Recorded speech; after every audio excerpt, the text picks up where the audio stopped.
Yeah, that's, no, yeah. And this,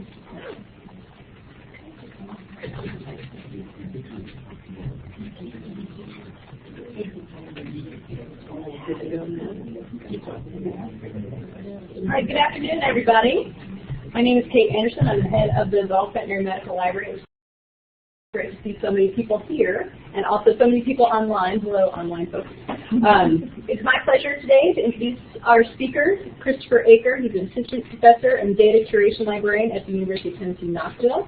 Chris holds a bachelor's degree in civil engineering from Georgia Tech, Helva, Georgia. He worked as a civil engineer for 9 years before seeing the light and getting his master's degree in information science from the University of Tennessee, Knoxville. He's been in his position at UT since 2013, and there he helps his researchers navigate federal requirements for data management and sharing and educates researchers in the skills needed to manage data well. Today he'll tell us some stories of poorly managed data so that we can do this, not that. Dorothy Carner, she and I met Chris at a conference at UNC Chapel Hill back in 2012, and we've kept in touch over the years. And we're really pleased that Chris got a SEC faculty travel grant to sort of come back to Mizzou, so that was pretty cool, visit us here. And so, in appreciation for his travels, he now has an official University of Mizzou. And so please help me welcome Chris to Mizzou. Thank you very much for having me. I'm glad to be able to be back here at Mizzou. Kate and Dorothy are both very special to me since I met them back when I was a student. They were very kind to me, and we were able to keep in touch through that time. And so I was glad to be able to get this SEC grant to get back here and talk to all the great people here. So I know this is a strange setup. I'll be talking here, and there's my presentation. So you'll get whiplash a little bit. That's all right. Today I'm going to talk to you about data management. And you've probably heard about data management from Kate or others, or from a lot of different sources. But today I'm going to kind of look at it from a different angle. And instead of focusing on all the good things that one should do to manage their data, which I will talk about, I'm also going to look at what can go wrong if you mismanage your research data. And I wrote a chapter for an upcoming book. It's about all the things that can go wrong if you mismanage your research data, and the chapter is called "What Could Possibly Go Wrong?" And so it was really fun to research all of the great things that you can look forward to if you mismanage your data. So in that chapter I relay some stories that I found while researching, and so I'll do some of that today. So it's called "Do This, Not That." And so, starting out, I will tell you a story. Does anybody know who this man is?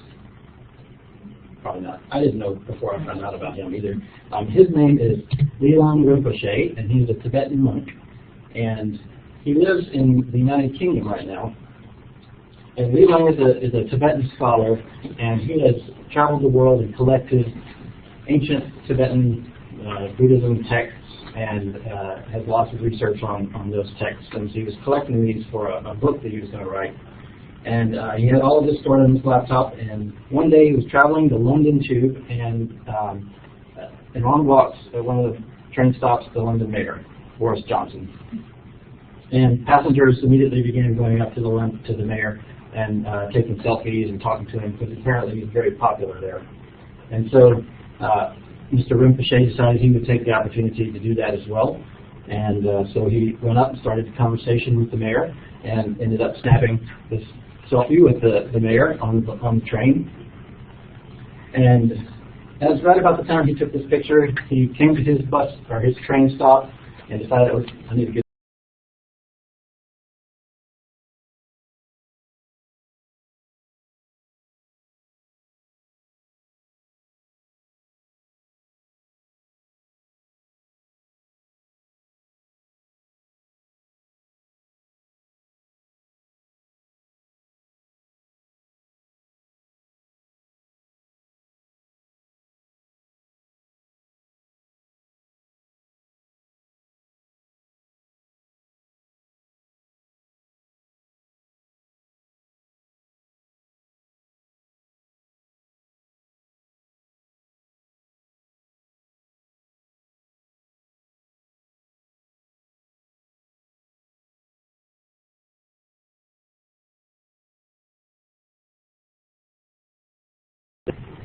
Testing, testing, testing.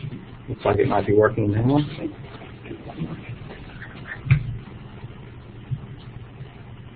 Testing, testing. Yeah. Yeah. Some of it. Okay. Good.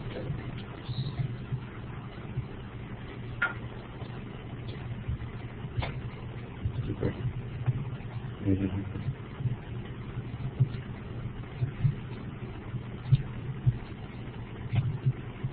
Good.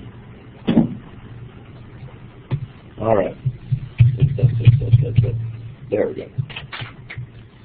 Now, today's presentation is going to be framed around the Data One data lifecycle. Data One is a large Natural Science Foundation funded project in which they've created infrastructure to collect metadata from data repositories around the world and to create a centralized clearinghouse where one can search for that data.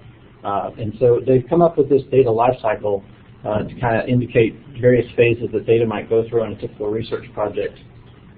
Of course, it's an idealized life cycle, and not every project goes through these same steps, and not every project will go through the steps in the same order either. So it's really just intended to give researchers something to think about when they're going through their research project, and to think about ways that they can manage their data at each of these phases. So we'll touch on a little bit of these as we go through the presentation today. So let's start with planning. And by the way, I've included a lot of photographs from the Great Smoky Mountains National Park, which is right in sort of my backyard in East Tennessee. So you'll see a lot of these photos, and I'm very partial to that mountain range. So maybe I can convince you to move to East Tennessee. So I hope to make the case today that planning is really the most important step in the data lifecycle that I showed you earlier. Because without proper planning, or if it's done poorly, then you really set yourself up for problems later on in the research project. You may have heard of this little thing called a data management plan that's required by most grant funding agencies now. And there's a good reason why they require these now. So if you don't plan properly, or if you don't do it thoroughly and you're early in the research project, then you're really asking for mass confusion, or at the very least you're asking for uncertainty. But if you do take the time to plan it all out in advance, or as much as is feasible for you to do so in advance, you have a much better chance then of not running into problems later on. So once you properly plan things out, instead of mass chaos, what you have is the opposite, which is order. Now, doesn't this just make you relax? So, okay, a data management plan is not going to make your life or your research project completely zen, but I guarantee you it will make things a lot easier for you as you go through the project. So we'll see some of that as we go on. So once the researcher has adequately planned for research, for how to handle their research data throughout their project, then the project can begin. And often the first step first activity that happens is data collection. So I have a direct experience with collecting data poorly. Actually, two. Once in my previous career when I was an engineer, and then second when I was a grad student at University of Tennessee. When I was an engineer, I was the project manager on a project where we went out and collected data on manholes and sewer lines in the city of Perry, Georgia, and they were going to rehabilitate that system. There's companies that will go in and rehab the manholes or rehab the sewer lines that are leaking so that the city can get a lot more life out of them before replacing them. So we sent out a few surveyors to collect data on these manholes, such as the depth and the diameter, and then the overall condition of the manholes. If I had known then what I know now about planning and data collection, then I would have known when you have multiple people collecting data, you really need to come up with standards of how the data are to be collected, and then those standards need to be communicated and taught to the various people. Of course, I didn't know that, and so every one of these people that went out and collected data collected it differently. And so, for example, if we were to say one manhole is in bad condition, another person probably said it was in good condition. So there's really no consistency across across the data collection activities. So I guess it's all relative as, whether one manhole's good or one manhole's bad. But I guess even in my own mind, I didn't realize you have to come up with standards and you have to communicate those to the different people. So we ended up having to go back out and reassess every manhole. And it wasted a lot of time and effort and, of course, money. So that's one example of when planning really would have helped and saved time and money in the long run.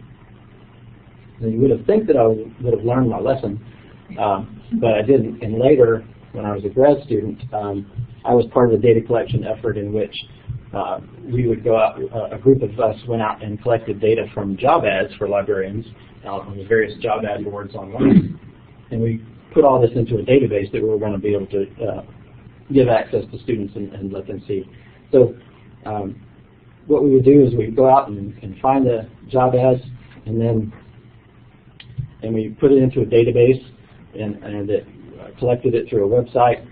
And so when I would go on to the job ads, I would collect, I would take a job qualification and put it into the blank on the form, and I would hit add a qualification and go get the next qualification, put it into the blank on the form, click next qualification. And so every qualification went into its own form, or its own blank. Well, some people grab the entire list of qualifications, which you've seen can sometimes be 20 or 30 qualifications long, and they would dump it all into one cell. So we had a big problem with the data because they were not consistent between people collecting the data. So that's instance number 2, where data collection really could have gone smoothly had I planned in advance, and not only planned but communicated the plan and taught the people how to do it correctly. So in collecting data, just to kind of summarize what I told you, by not having a clear plan up front, data collection can cause a lot of inconsistencies to arise, and things, for example, in things such as units. Are we collecting force in pounds or in newtons? And other things like length. Are we collecting it in feet or in meters? And then, there's also a thing we call temporal scale. Are we collecting minutes versus seconds? And you might say, well, can't you convert, seconds to minutes and vice versa? Well, yes and no, and it depends on how the data were collected. You might have one sensor that collects a reading every second and records it. You might have another sensor that collects it every second, but then averages it and just makes a record of once a minute, an average of a minute. And those two data sets are not necessarily compatible. You could average all the data, all the 60 seconds of data from the one sensor and compare it with the other one, but you can't really go vice versa. So that's something that we always need to think about when we're collecting data, and that all will have to be set up in advance during the planning stages. Another thing is the geographical scale, or the geographical coordinate plane. If you're collecting geographic coordinates, are you collecting it in North American datum of 1927 or in 1983's North American datum? They're not necessarily compatible. They can be converted one to the other, but the conversion is not necessarily straightforward and does introduce some error. So, and this doesn't even talk about state plane coordinate systems, which many states have more than one state plane. I think Missouri has 3, and California is like 7 or 8. So there's a lot of different coordinate systems to think about.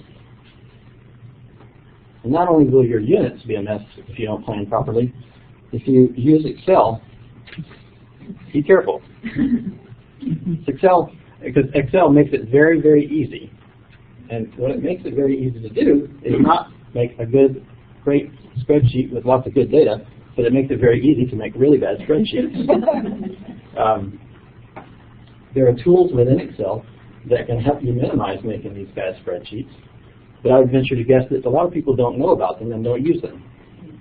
They just start dropping numbers in. So, and what you end up with is a really bad spreadsheet. And even if the numbers are all correct, let's not forget how difficult or how easy it is sometimes to make a mistake in your formulas. So there's a lot of things to think about when using Excel. And thanks to these issues, one study found that about 88% of spreadsheets have some sort of error in them. 88%. I mean, you consider that there's about 1 billion people worldwide using Microsoft Office and Excel in particular. That's a lot of bad spreadsheets with errors. So, and then Forbes made the claim that Excel might be the world's most dangerous software. Why do you think they might say that about Excel? Well, it goes back to what I said earlier about Excel making it very easy to make really bad spreadsheets.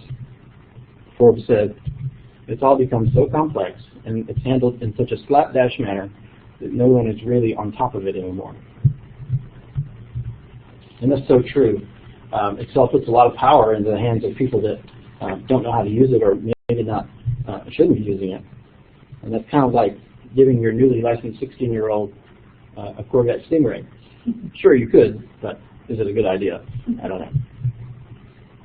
So there's a much better alternative that I would recommend in a lot of cases for spreadsheets, and that is relational databases.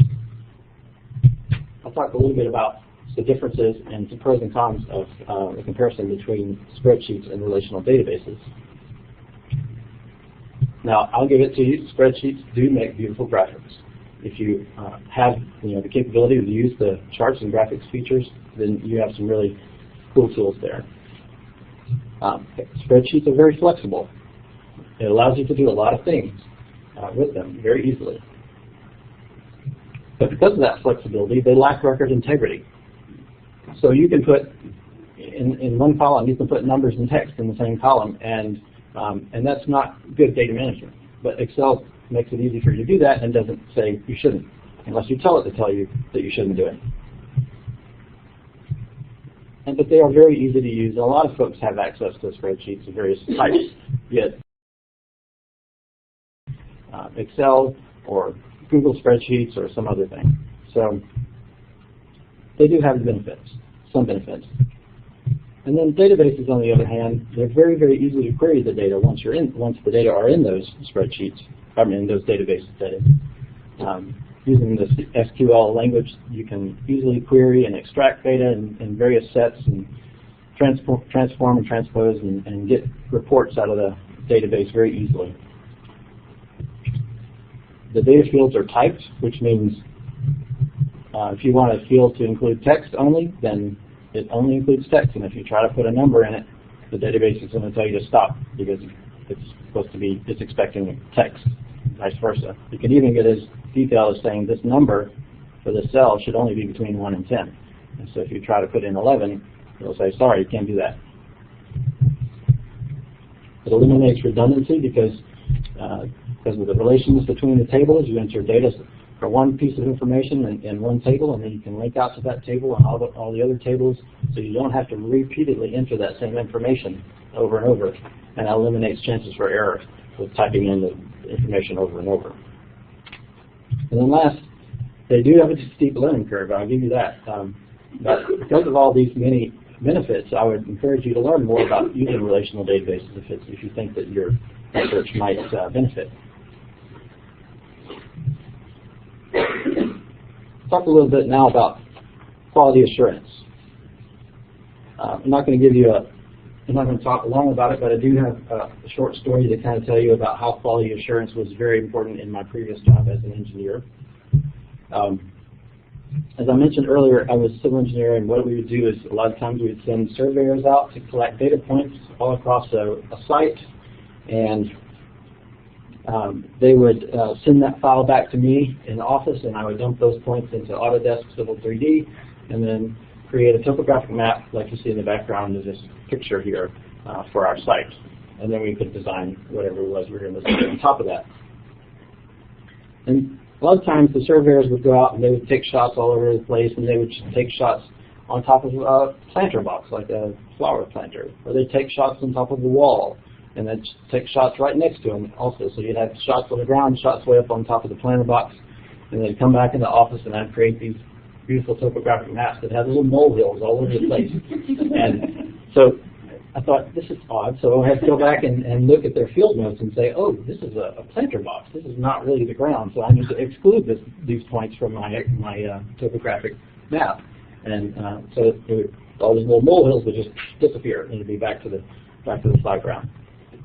So that's one example where quality assurance was pretty important. And if I had not gone back to look at their field notes to see that these points were not actually on the ground, they were on planters or on walls, then I would have ended up with a bad topographic map on which to do my design.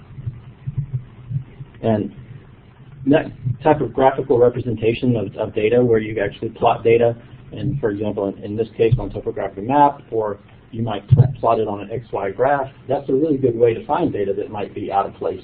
It might be an error. If you plot your data on an XY graph and everything follows a nice linear curve or exponential type curve, well then okay, that's good, but then you might have this data point flying out in space that gives you pause, and you say, oh, I need to go back and look at that and see, is this a legitimate outlier or is this an error that I need to fix? Now, you don't want to eliminate outliers, of course, but you want to know that they are in fact outliers and not errors. Now, documentation. This is my favorite. Have you ever had a situation where you look back at a project or something you did years ago, and you have one of these moments? I'm sure we've all had these kind of moments where you just look back and think, what in the world did I do here? What was I thinking? I'm sure it made perfect sense to you at the moment, but not when you look back at it months or weeks or even years later. So among the many functions of metadata, this is one, and that is to help you understand what you did to your research, to your projects, in the future. So someone has said, and I don't remember the source, it said metadata is a love note to the future. So, and that's really what it is. So you're really helping yourself out by creating good metadata, which is a good description of what you did in a project and what the numbers mean and what formulas mean and how you got there, things like that, so that you understand in the future how you got there. So that's not the only reason why we need metadata. Also, metadata is also is crucial for discovery of data. If the data are made public, such as in a data repository somewhere, it's the metadata that allows someone to then find that data when searching for it. It's the subject terms about the data, the geographical and temporal extents of the data, other information such as the instrumentation and variables. Those are all important information to include in metadata so that when someone's searching for it, they can find it. So those were two reasons why we need metadata. So you understand what you did, and so someone else can find it. And then the third most, and I think most important, is reproducibility. Research that is reproducible is research that is reliable. If nobody can reproduce the findings of a scientific research project, then are the results really correct? We don't know. Of course, not all research needs to be reproducible, but many of it does, or much of it does, especially medical research. Wouldn't you want to know that the drug that you take is reliably shown to treat whatever it is that you're taking it for? Well, that reproducibility comes into play there. See this dollar value here, almost 30 billion? This is the value that studies have put on the cost of irreproducible research. There's a lot of money that is wasted on studies that were not able to be reproduced. Now, there's a lot of reasons why research studies are not reproducible, and not all of them mean that the findings are invalid. But one of the main reasons is lack of sufficient metadata. In particular, the journal Nature discovered this is a really big problem, so they've really beefed up their requirements for the methods sections of their articles to include a lot more description about how the research took place so that it can be reproduced. They've also gathered a lot of different resources on a page on their website that talks about how to fix the problem of irreproducibility in research. So there's a lot of things going on with regards to reproducibility. This particular graphic was created by a guy named Bill Mishner, and he is the PI on the Data One project that I mentioned repeatedly. And this is just a graphical representation of why we need metadata. And the y-axis is information and general knowledge about the data in the project, and then the time is on the x-axis. So at the time of publication, then that's when the most information is known about the data in the research project itself. And then over time, and it doesn't take long, specific details about problems with individual items or specific dates are lost pretty quickly. And then, over time, even farther, general details about the data collection are lost. You may just start forgetting about how things happened during the project. And then, we hope not, but sometimes an accident may happen and your data are just immediately destroyed. And so we'll talk about backups and preservations in just a little bit. If the data don't get destroyed, then later on, someone retires and off goes their institutional knowledge with them, and so you lose that. And then at the last, the investigator dies, and whatever details are remaining is also gone. So, so this is just a good graphical way to see, all right, details about the data really do get lost over time very quickly. And so metadata needs to be created up front when things and details are fresh in your mind, and so that over time you don't lose these details. Preservation is a topic that I get asked about frequently because I think generally people don't really understand or know where the best place to store their data is. And that's really scary because without appropriate backups, you're setting yourself up for failure. Because it's not a question of when your data will get lost, but if.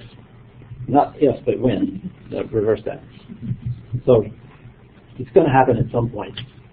So you need to take precautions early and often to stop that. So backups ensure that you do not lose your data in the event of a loss, or at least you don't lose all of it. So I have a rule of thumb that I tell people when it comes to backing up data, and this just talks about the number and location of backups, but not the frequency of backups, and that's another issue that you would want to consider, but it varies from project to project. So the first, I always recommend store your data in a local and internal source. And this may be your office laptop, or if you work in a lab, then in your lab's overall general computer for the lab. Second, I recommend you store it in a local and external place. And what does that mean? That is, if you're using your office laptop as your local internal source, then your local external source would be an external hard drive. I do not recommend using a USB drive or a CD or DVD for storage of your data as an external local location. And the reason why is because for USB drives, A, they're very small and they're very frequently get lost. And B, I don't know if this has ever happened to you, but I can't, I've lost count of the number of times that I've sent my USB drive through the washer and dryer because I've left it in my pocket. And the drive itself will be very clean, but you might not get much data off of it after that.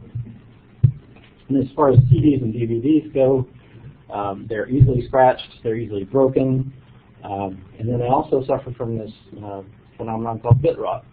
Over time, they just lose the ability to hold on to the data that were stored onto them, and so you lose that data. So it's best for the local external copy to be an external hard drive. Yeah, sure, they can be lost, they can be stolen, and they can be dropped, but they really are the most stable source for an external copy.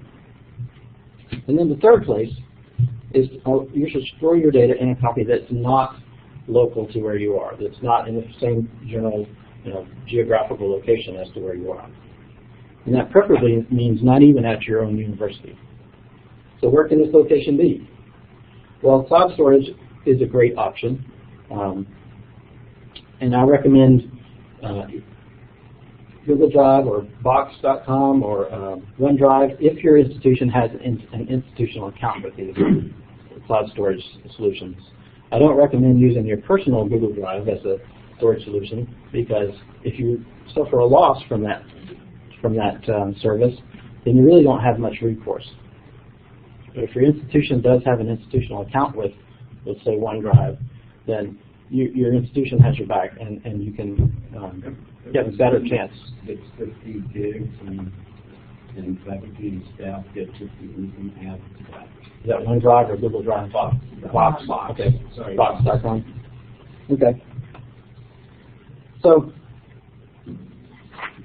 even though I said cloud storage is a good, geographically separate location for you to store data, cloud storage is not without its risks.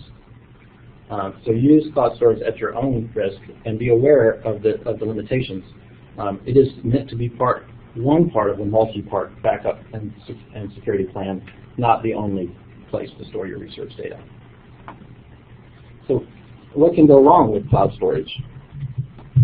Well, all three of these services suffered some sort of loss in the past.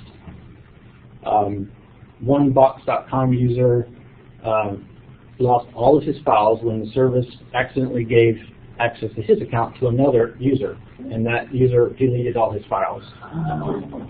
So I can't remember if they were ever recovered. They may have been, but still, that's a lot of headache and stress that you don't need.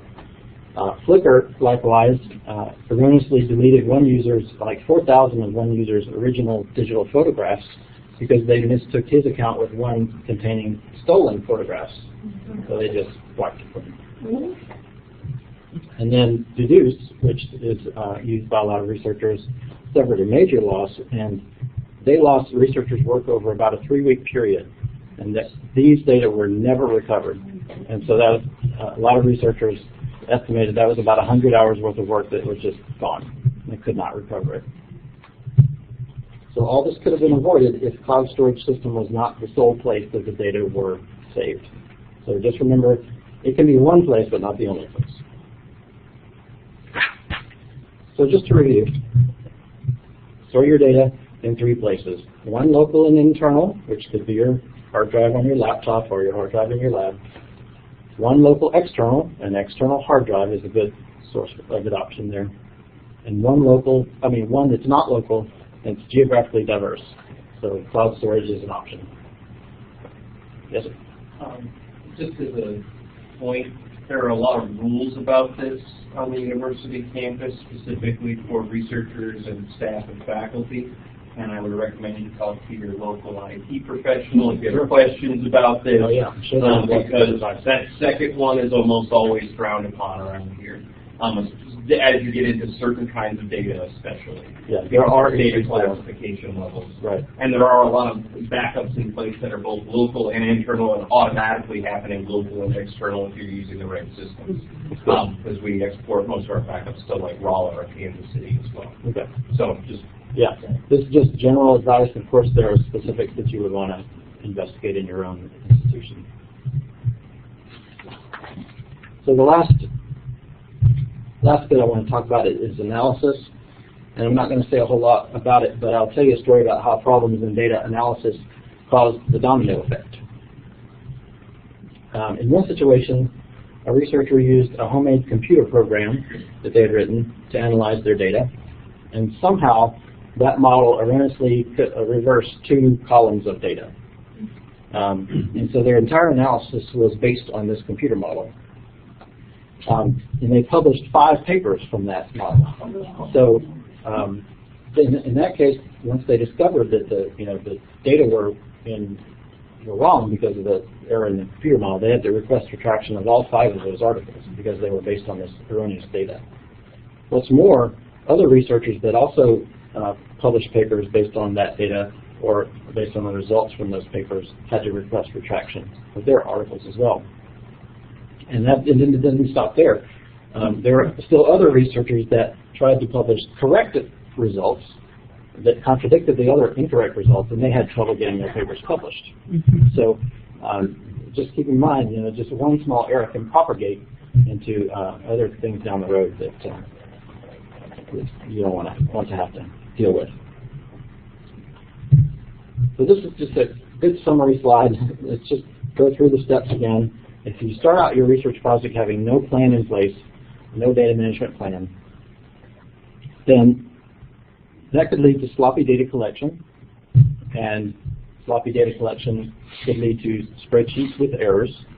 As we saw, spreadsheets are notorious for having errors, which then could lead to incorrect analyses, then leads to false conclusions, and articles with mistakes, and then last, retraction of the articles.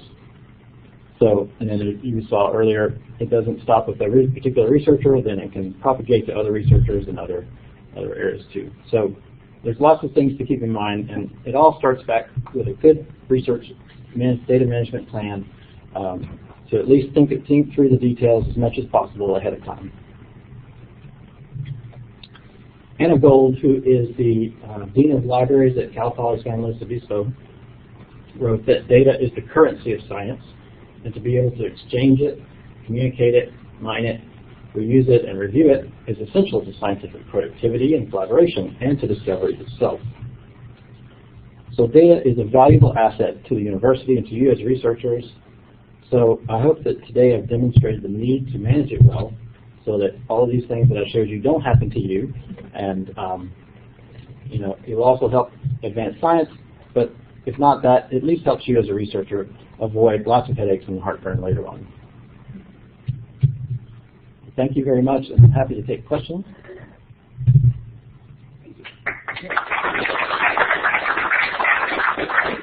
I'm just going to ask if you could get into more details about planning and the very beginning parts of your data, like organizing it and stuff like that. That would be helpful on the front end that you might not think about, but afterwards looking back in, like, I wish I would have done that. You mentioned a little bit about keeping track of your search terms and stuff, but anything else with?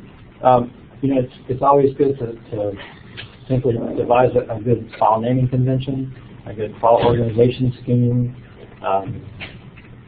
come up with a good backup and preservation plan that says how often are you going to back up your research data, who's going to be responsible for that, and where, what locations will you be backing up data.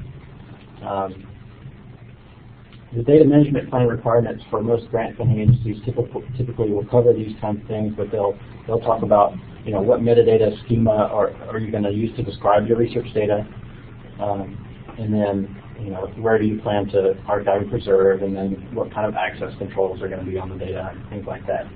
So I would recommend checking out National Science Foundation's generic data management plan is a good starting point for a lot of different types of data if you don't have a particular grant agency that you like to use.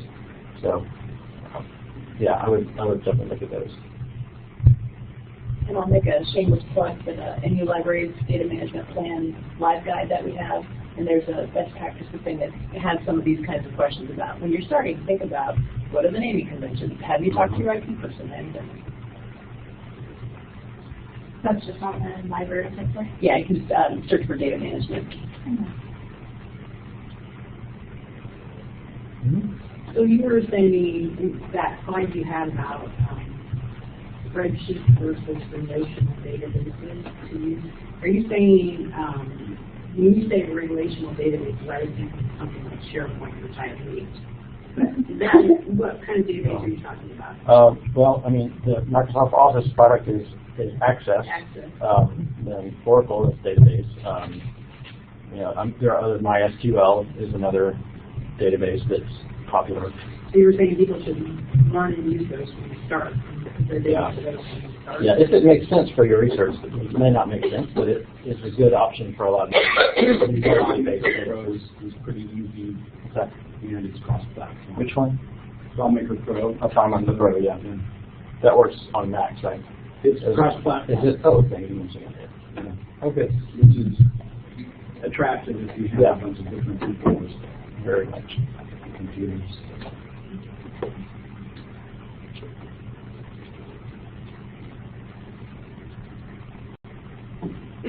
I'm kind of curious about the metadata part of it. Yeah. I've made relational databases, and if I just gave you my Access database, and you looked at it, you'd have no idea what the hell I was doing, or how I did it, or what it meant, or anything like that. So, how do librarians come up with intelligent questions to ask? If they get a database, they've got to say, well, what does this table contain? What does it have? When did you get the data? Where's the data from? I mean, they've got to do all that stuff. They've got to say, okay, you've got this relation. What is this relation doing? I mean, there are all sorts of ways to relate it, exact relations, sort of not exact relations. There's tons of complications. And I'm just wondering how, if there is a way, a librarian can help the researcher describe that so it would be useful to anybody else in the future who goes in and looks at it. Because I really had a sneaking suspicion we're going to put all these data sets up there, and people are going to look at them 5 years from now and wonder, well, what the hell is all this stuff? How does it fit together? Yeah. You know, what does one table have to do with another? I mean, access will let you see certain connections, right, certainly, but still, you really have to fight around with it to sort of figure out what's in this table, what's in that table, what's being related, what's going on. Yeah. I mean, I almost feel like the poor librarians who are doing it need some kind of checklist to go through and ask these people what are these tables about. So they ask the right questions, so you get the right metadata. And the other thing I worry about is that the metadata might end up being like not a paragraph description, but like 10-page description of what the hell this database is and does. I mean, probably need that. It should be, yeah. And the librarian should not be the one who's creating the metadata. I mean, I wouldn't be able to look at a database and make sense of it without talking to the researcher who created it. And so the researcher, it's really their responsibility to create adequate metadata because they have the most intimate knowledge of the data and how it works. And I, as a librarian, I can try to ask questions, but unless I really understand it and have intimate knowledge, then I can't go very far. I mean, is there some way, if I were a researcher and I finished my project, I'd say, thank God I'm finished with that project. I never want to see it. Yeah. You know, and I really wouldn't want to spend however many hours it is to describe the metadata for the poor librarian. But I mean, so I think we need some kind of stick or something like it. It's got to be something that's done all along. It's no good. Yeah, it's got to be something that's done all along the process, not at the very end, tail end of the project. I mean, yeah, probably sometimes happens that way, but ideally you want to describe it all along. Format for it. I mean, there are metadata. Yeah. Go ahead. The classic is the data dictionary. It's a metadata repository that was originally designed from in the IBM days, so they've been doing it since the mainframe time in terms of you're supposed to, and if you do some research on it, you'll see that you're supposed to, like, what are the fields? What is the domain of the fields? What is expected, all these kinds of, and where you're actually literally describing what each column is, what kind of data it contains, what things it's related to, what the structures are. And the diagramming you're talking about that's in Access is another piece of that. It's called an entity relationship diagram, and it is supposed to be informative of those connections, how the data is related. And if the script notation is used, it's informative of a lot of details there, but you have to know the little language of it, is really what it comes down to. So. Can we force the researcher to do that? Force is a very strong word. Well, encourage. I guess. What I'm really worried about is that I wonder if the poor librarian was cataloging it or putting it out there, trying to get metadata, knows enough to ask the right questions. I think the thing that he's suggesting is that if you don't do this all along from the beginning and your end product includes it, it's never going to really happen right. Is that's a good yeah. It's too late at that point. My sense is that the problem is that the dots are not, that we understand there are some dots that need to be connected, but they're not well connected yet, because the type of data description, what you described, comes from database designing. It's more on the soft IT side. It's not really it hasn't been on the research side. Well, it should be both. Yes. It's got to be both, because the database designer isn't doing it in a vacuum, right? Yes. They're doing it for you in theory. But it was designed from the perspective of how we design databases, not how we design databases with research content. And then on the other side, there are researchers who have been doing their subject area, whatever they were doing, and now we're trying to connect these two areas, and hopefully, I think as a field in LIS, we're trying to put librarians in between. So you need a person who can talk both with the subject domain, which is the researcher, who are not really very enthused to do this because they don't have to do it historically. Right. And then you have the tech world of databases who actually designed them for the need of technical organization. So this is you need to talk with two audiences, not only with researchers and with the tech side of the. So I think it is the role of the county auditor. Yet you see the county auditor can be involved from the very beginning and say, here's the type of metadata we need to get at this point, this point, this point. Of course, you're like you said, a lot of, I mean, we still need to be trained, more training in that because that's a new area that I think catalogers need to take on. But two audiences, not only researchers, also people who know how database structures are organized. That's the difficulty. You have two groups of customers that you are trying to combine with your services.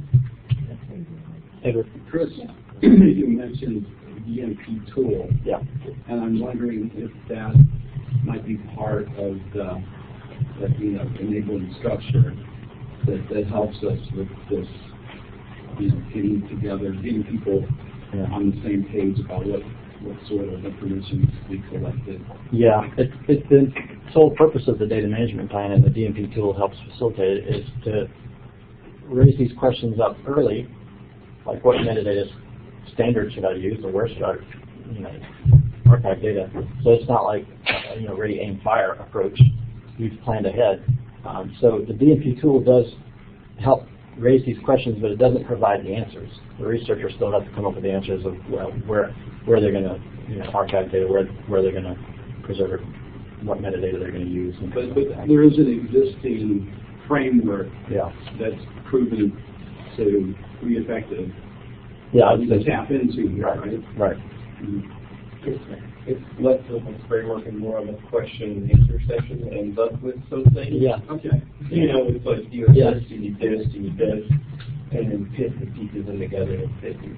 But it doesn't have that sort of deep dive. What is your data dictionary? Right.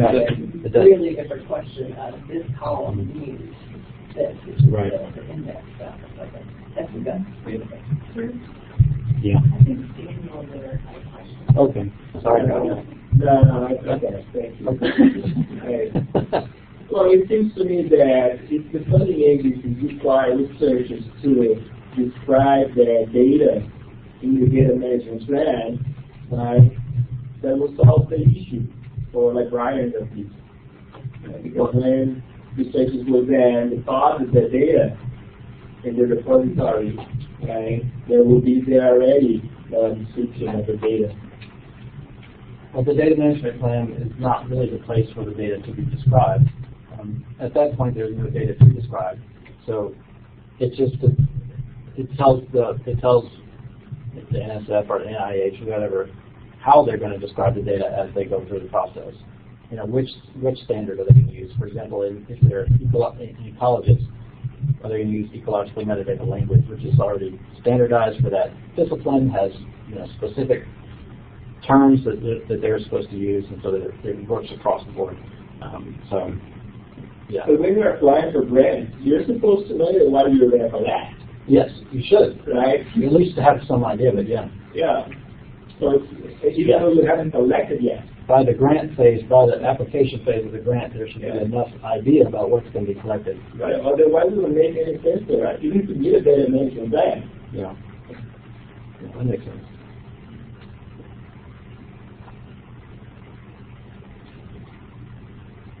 Was there a question? I heard a ding. Was there a question from someone on that? Are you left? Okay.